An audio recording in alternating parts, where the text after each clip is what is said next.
എന്റെ ചെറുപ്പത്തില് എന്റെ അമ്മച്ചി, അതായത് എന്റെ മമ്മിയുടെ മമ്മി, നല്ല അടിപൊളി ഗ്രീൻ പീസ് കറിയും അതുപോലെ ഇടിയപ്പവും ഉണ്ടാക്കുമായിരുന്നു.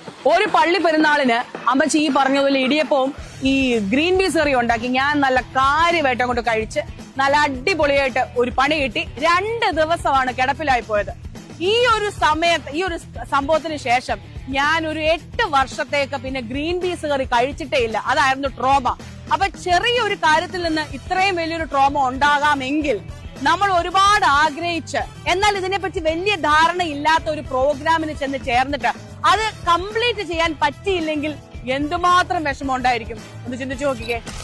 അവിടെയാണ് ജെൻ എക്സ് മീ നിങ്ങളെ ഹെൽപ്പ് ചെയ്യുന്നത്. അതായത് ജെൻ എക്സ് മീ എന്ന് പറയുമ്പോൾ നിങ്ങൾ വേറെ ഒരു ട്യൂഷൻ സെന്റർ ആണെന്ന് മാത്രം വിചാരിക്കരുത്. ഗ്രേഡ് 1 തൊട്ട് ഗ്രേഡ് 12 വരെയുള്ള കുട്ടികൾക്കുള്ള ഒരു ലേണിംഗ് ഹബ്ബാണത്. ഞാൻ പഠിച്ചിരുന്ന സമയത്ത് ട്രയൽ എന്ന് പറഞ്ഞൊരു സാധനമില്ല. എന്ത് പഠിക്കുന്നുവോ അതിനകത്ത് ജോലി കിട്ടിയാ കിട്ടി, ഇല്ലേ തീർന്നു എന്നുള്ളതാണ്. സോ അത് കിട്ടാതെ വരുമ്പോഴാണ് നമ്മൾ അടുത്ത സ്കില്ലിലേക്ക് പോകുന്നത്. ജെൻ എക്സ് മീല് 60+ സ്കിൽസ്, അതുപോലെ തന്നെ അക്കാഡമിക് സബ്ജക്ട്സിന്റെ ട്രെയിനിങ് ആണ് അവർ കൊടുക്കുന്നത്. 60+ സ്കിൽസ് എന്നൊക്കെ പറയുമ്പം അതിനകത്ത് കോഡിംഗ് വരുന്നുണ്ട്, ഡിസൈനിങ് വരുന്നുണ്ട്, പിന്നെ നമ്മുടെ ലേറ്റസ്റ്റ് ആയിട്ട് ഇൻട്രൊഡ്യൂസ് ചെയ്തിരിക്കുന്ന റോബോട്ടിക്സ് ഉണ്ട്, പിന്നെ ഞാൻ ഓൾറെഡി പറഞ്ഞ പോലെ സബ്ജക്ട് അക്കാഡമിക് സബ്ജക്ട്സിന്റെ ട്യൂഷൻസും ഉണ്ട്. ഇനിയാണ് നമ്മുടെ മെയിൻ ഹൈലൈറ്റ് എന്ന് പറയുന്നത്. അതായത് ജെൻ എക്സ് മീലെ എൻറോൾ ചെയ്യുന്നവര്, പ്രത്യേകിച്ച് റോബോട്ടിക്സിൽ എൻറോൾ ചെയ്യുന്നവർക്ക് ഒരു ഫ്രീ ട്രിപ്പ് ടു സിൽവർസ്റ്റോൺ.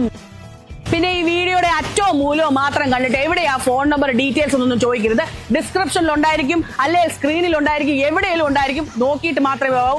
ഞാൻ പോയി അടിച്ചു പൊളിക്കാൻ പോവാം.